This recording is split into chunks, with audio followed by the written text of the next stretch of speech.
آج پوری قوم کی نظریں اس وقت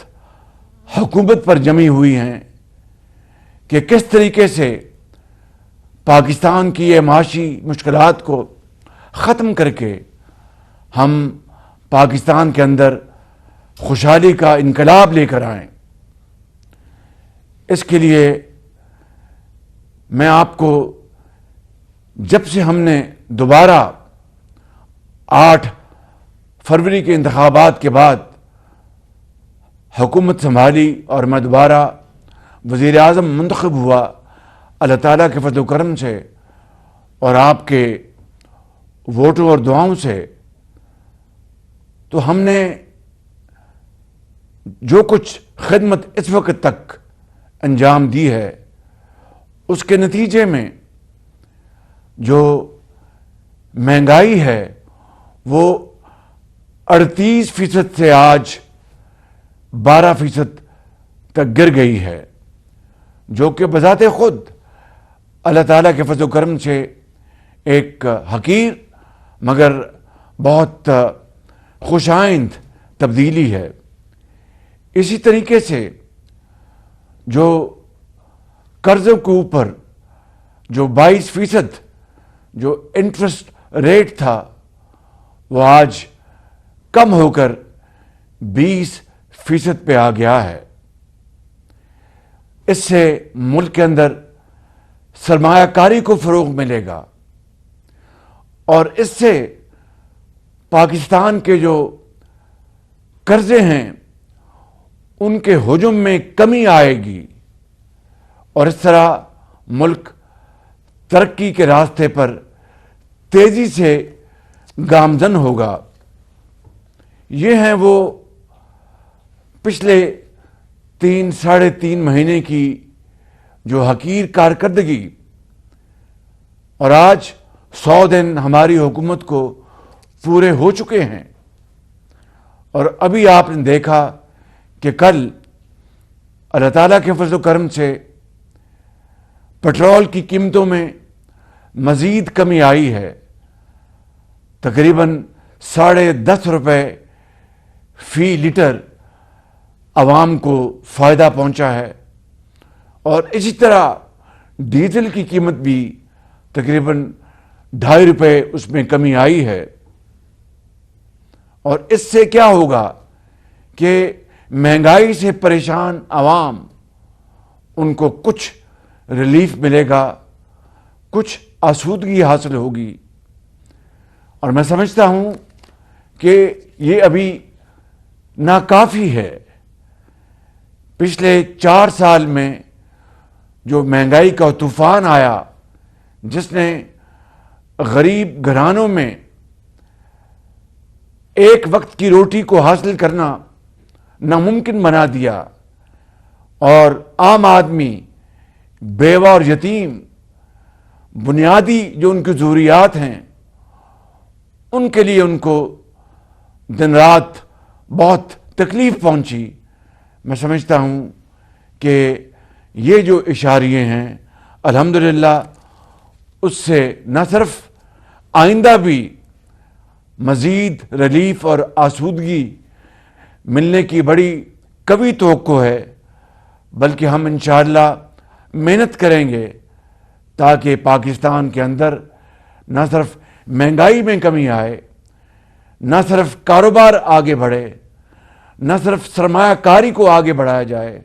بلکہ جو ہمارے ملک کے اندر انتہائی قابل، ذہین اور فطین کروڑوں بچے اور بچیاں ہیں ان کو تعلیم مہیا کر کے جدید علوم سے واقفیت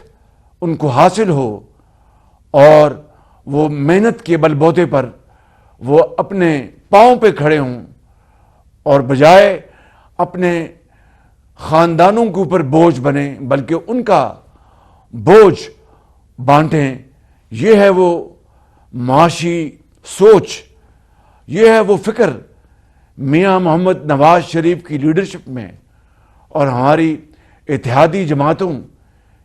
کی مشترکہ کاوشوں کے نتیجے میں، جس سے کہ ہم اس سوچ کو آگے لے کے بڑھ رہے ہیں۔ میرے بزرگوں، بھائی اور بہنوں، میں سمجھتا ہوں کہ ماضی میں جھانک کر رونے دھونے سے کوئی فائدہ نہیں، مگر ماضی کے جھروکوں سے ہمیں ایک سبق حاصل کرنا چاہیے، اور وہ یہ ہے کہ ہم نے ماضی میں کیا کھویا اور آئندہ ان غلطیوں کا ازالہ کرتے ہوئے کس طرح ہم پاکستان کو اس کا کھویا ہوا مقام واپس دلوائیں گے۔ مشکل ضرور ہے لیکن ناممکن نہیں۔ اللہ تعالیٰ کے فضل و کرم سے اگر پوری قوم اس بات کا فیصلہ کر لے،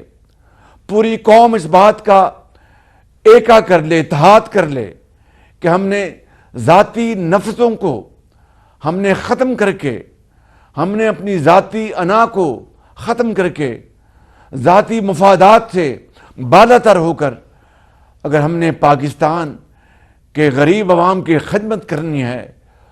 تو میں آپ کو بلا خوف تردید یہ یقین دلا سکتا ہوں کہ بہت جلد وہ مقام آئے گا جس کا خواب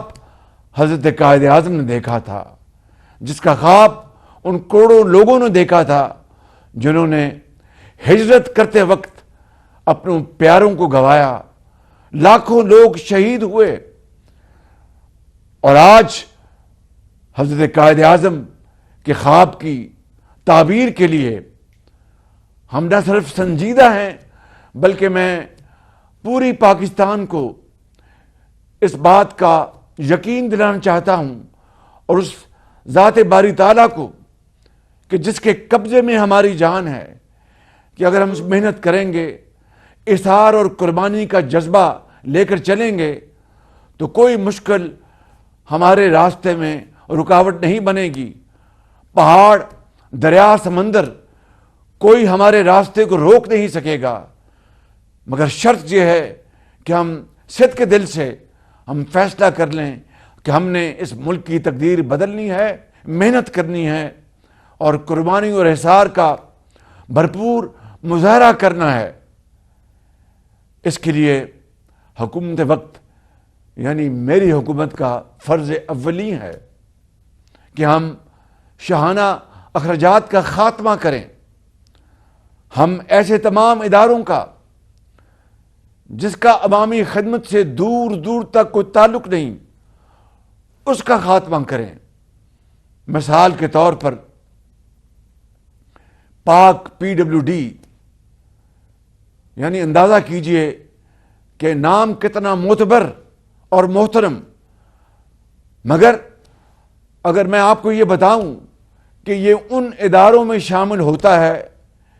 یہ منسٹری، وفاقی منسٹری ان منسٹریز میں شامل ہوتی ہے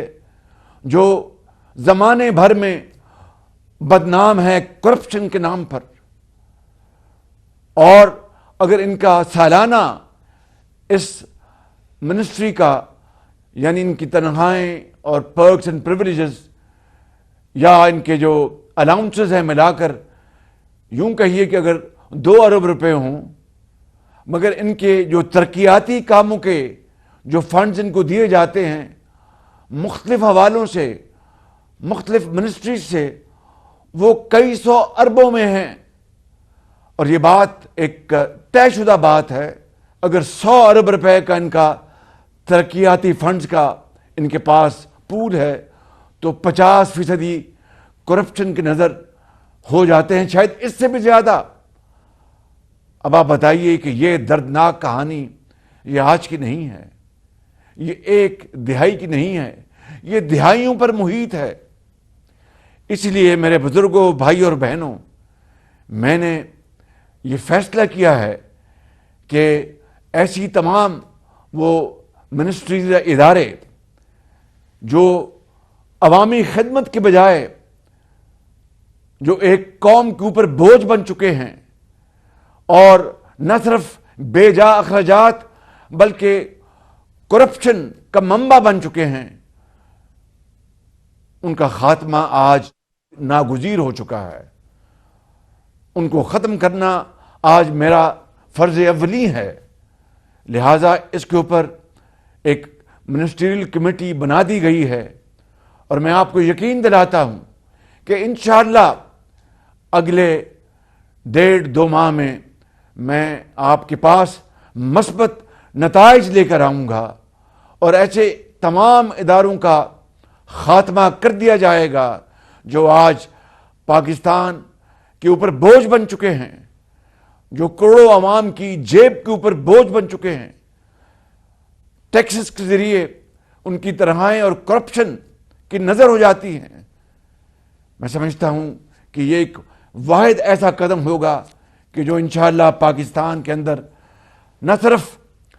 اربوں روپے کی بچت ہوگی بلکہ ترقی اور خوشحالی کی طرف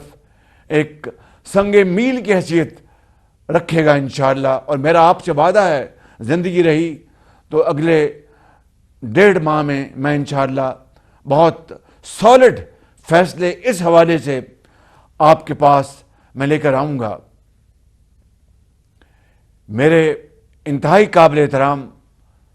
بھائی اور بہنوں اور بزرگوں، میں بھی چین کا دورہ کر کے آیا ہوں اور آپ جانتے ہیں کہ چین پاکستان کا ایک بہت بااعتماد دوست ملک ہے. اسی طریقے سے اس سے پہلے میں نے برادر ممالک کے دورے کیے. سعودی عرب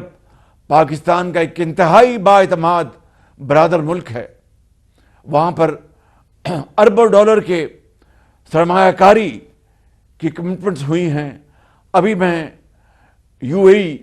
یونائٹڈ عرب ایمریٹس وہاں پر گیا تھا اور وہاں پر اپنے بھائی جناب محمد بن زائد سے مل کر آیا. انہوں نے بھی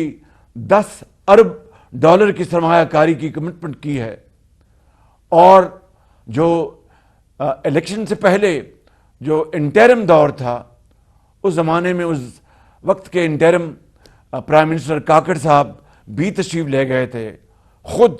جو پاکستان کے سپہ سالار ہیں جنرل عاصم منیر، وہ بھی تشریف لے گئے تھے. کویت بھی اور UAE بھی اور سعودی عربیہ بھی، اور اربوں ڈالر کی کمٹمنٹس لے کر آئے تھے. میں آج آپ کو انتہائی اطمینان سے یہ عرض کرنا چاہتا ہوں کہ یہ کمٹمنٹس اب ہو چکی اور اس سرمایہ کاری کے اتنے بڑے موقع کو مکمل طور پر اس سے فائدہ حاصل کرنے کے لیے اس کے اوپر بڑی سنجیدگی سے عمل پیرا ہونے کے لیے ہم نے پورا نظام وضع کر لیا ہے. اور SIFC کے ذریعے انشاءاللہ یہ سرمایہ کاری صنعتی شعبے میں، زرعی شعبے میں، انفارمیشن ٹیکنالوجی میں اور معدنیات میں یہ سرمایہ کاری انشاءاللہ اگلے مہینوں اور سالوں میں انشاءاللہ ہوگی اور اس کے نتائج آپ کے سامنے آئیں گے. جس طریقے سے پاکستان ترقی اور خوشحالی کی طرف تیزی سے گامزن ہوگا. مگر اس سے پہلے میرے بزرگوں، بھائی اور بہنوں، ہم نے اس ماحول کو یہاں پر یقینی بنانا ہے جس کے ذریعے صرف بیرونی سرمایہ کاری نہیں، اس سے پہلے جو اندرونی سرمایہ کاری ہے اس کو ہم یقینی بنائیں. ہمارے ملک کے اندر الحمدللہ بڑے بڑے قابل سرمایہ کار ہیں، صنعت کار ہیں، تاجر ہیں، بڑے بڑے ذہین بینکرز ہیں، فائنینشیل ایکسپرٹس ہیں، اور زرعی شعبے میں الحمدللہ اللہ تعالیٰ نے ہمیں بے شمار قدرتی وسائل سے نوازا ہے. پہلے ہمیں جو پاکستان کی جو اپنی جو قوت ہے، اپنی جو بصیرت ہے، اپنے جو اذہان ہیں، اپنی محنت ہے، اس کو ہم انشاءاللہ فی الفور بروئے کار لا رہے ہیں تاکہ اندرونی سرمایہ کاری کے ساتھ بیرونی سرمایہ کاری پھر بڑی آسانی سے پاکستان کے اندر پورے پاکستان کے عوام کو نظر آئے گی. اس کے لیے ہمیں وہ کیپیسٹی چاہیے تھی، اس کے لیے ہمیں وہ ایکسپرٹ چاہیے تھے. جس کی بدقسمتی سے اس ملک کے اندر بہت زیادہ وہ اویلیبل نہیں تھی،